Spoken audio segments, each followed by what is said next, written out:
muita arrogância nossa hoje, eu vou falar, achar que a gente tem know-how o suficiente para dizer: Deus, faz justiça, você me desculpa, mas se Deus decidir fazer só justiça e não misericórdia, vai sobrar para a igreja também. Porque a justiça de Deus é balança fiel. E é por isso que quando os sacerdotes se apresentavam diante de Deus para interceder pelo povo, seja Moisés e seja qualquer sacerdote, eles diziam não justiça, mas eles se colocavam na posição de misericórdia em favor do povo. Senhor, tem misericórdia. O que Daniel orava? O que Jeremias orava no auge do pecado de Israel? Senhor, não nos recompense de acordo com os nossos pecados, mas de acordo com a tua misericórdia. Sabe o que ele estava querendo dizer? Porque eu sei que se o Senhor vier para trazer justiça, não sobra ninguém, nem quem está intercedendo. É isso que ele está dizendo. Então vamos pedir misericórdia, gente. Vamos abandonar a vingança que está associada à vanglória e vamos pedir a Deus misericórdia de nós, dos nossos filhos, da nossa fé. Vamos usar maior tempo da nossa oração pedindo Deus para favorecer o que cremos do que para abater os que não creem. Vamos usar mais tempo falando do que o nosso Deus pode fazer por nós, sabe? Em oração e intercessão. Então é isso.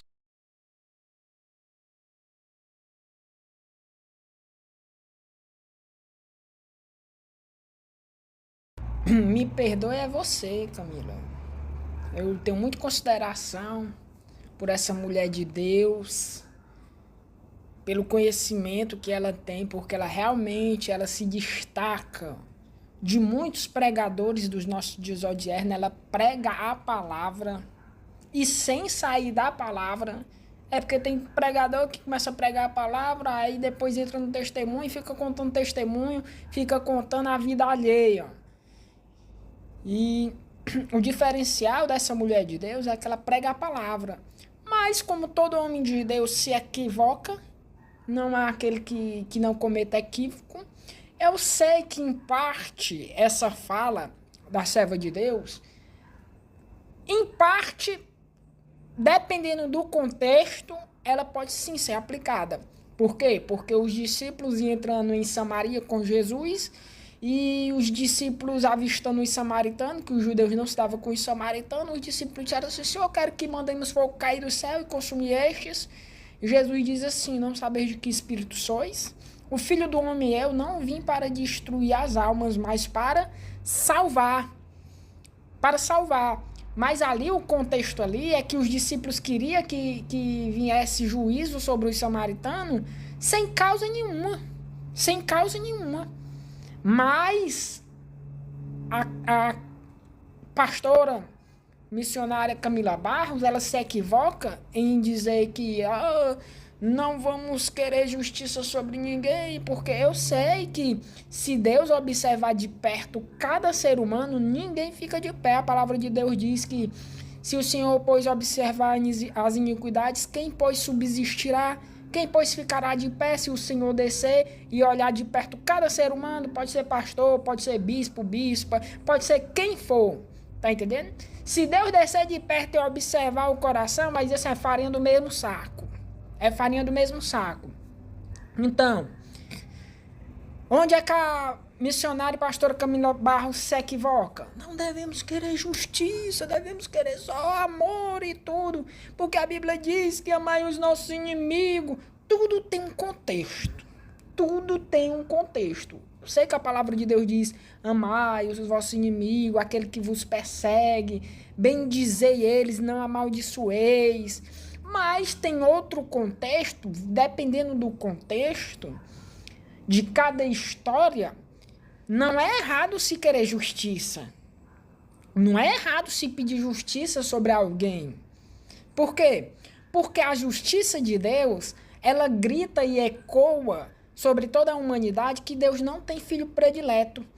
Ou seja, se não andar na linha, vai sofrer as consequências. Paulo disse assim: se a obra de alguém se queimar, sofrerá este detrimento. Ainda tem gente que diz assim: eu não acredito que Deus castiga ninguém.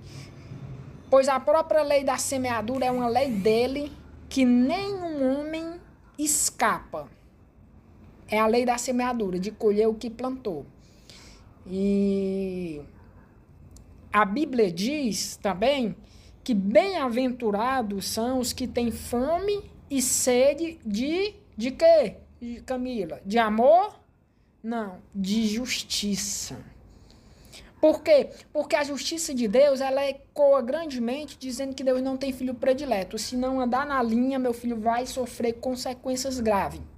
Se pecar, se errar o alvo, vai sofrer consequências graves. E não tem pano para manga. Não tem pano para manga. A gente sabe que em muitos casos Deus releva pecados. Deus releva. Deus fecha os olhos para não ver. A gente sabe que Davi, entre outros, morreram num pecado de poligamia. No entanto, Deus os absorveu porque eles esperavam a redenção no Messias. E o Messias, morrendo por eles, redimiu eles daqueles pecados que eles morreram neles. Então, a Camila se equivoca, porque a palavra de Deus diz que bem-aventurados são os que têm fome e sede de justiça. Então, se bem-aventurados são quem tem fome e sede de justiça, é porque eu clamo a Deus, para Deus dar uma boa medida, recalcada, transbordante, para que nenhum ser humano empine o seu nariz e diga: eu estou acima do bem e do mal, eu sou uma pessoa de Deus, ele ali não, igual o fariseu e o publicano. O fariseu era dizendo: oh, Senhor, eu sou o tal, isso aí lá é nada. Aí o publicano: realmente, Senhor, ele tem razão. Sabe de uma coisa, só é pecador mesmo. Aí a Bíblia diz que saiu justificado quem? O publicano, não o fariseu. Então, a Camila Barros se equivoca.